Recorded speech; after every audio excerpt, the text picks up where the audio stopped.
Hey, what's happening? Ed Breazeale here from the University of Wyoming. The WMEA Solo and Ensemble Festival is next week, and I wanted to perform a snare drum solo for you and offer you some suggestions that are universally applicable to snare drum solos. Number one, don't vary your sticking. Playing a solo without a consistent sticking is tantamount to learning several solos ineffectively. Sticking is the basic choreography of your solo. You need to reinforce the fundamental sequencing of each hand without fail before you can hope to perform any solo convincingly. Number two, use different parts of the head. We're all familiar with the idea of reinforcing the written dynamics by moving to and from the center of the snare drum head. However, there are subtle uses of different beating areas that can assist your realization of the dynamics.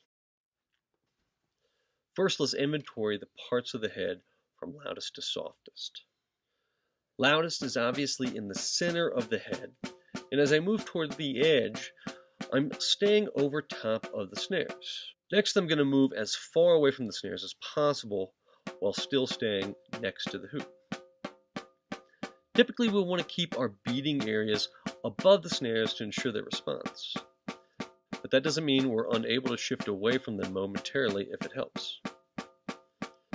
In the solo I perform, there are a number of soft roughs.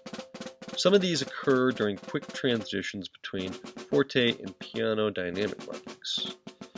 These moments are technically challenging because they necessitate I first change heights, beating areas, and then execute a controlled rebound stroke quietly. Therefore, I perform the double strokes of these roughs toward the edge of the head, but also away from the snare wires. This approach allows me to play the double strokes a tiny bit higher than if I kept them over the snares.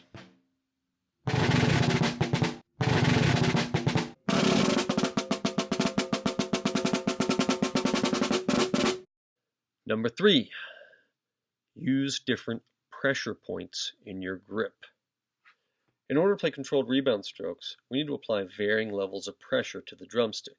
For example, to control my multiple bounce roll, I like to think of applying pressure upward from the tip of my index finger.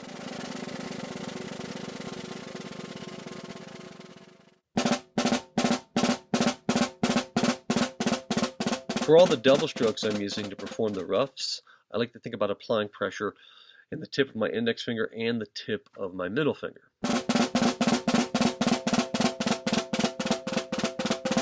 When I perform the single stroke passages, especially the soft ones, I like to apply a little pressure in the tip of my pinky. This allows my index finger and thumb to relax and prevents any unwanted buzzes while I'm playing softly. Hopefully these suggestions prove helpful. Please subscribe to the channel and look for another video coming out very soon on rudimental drumming.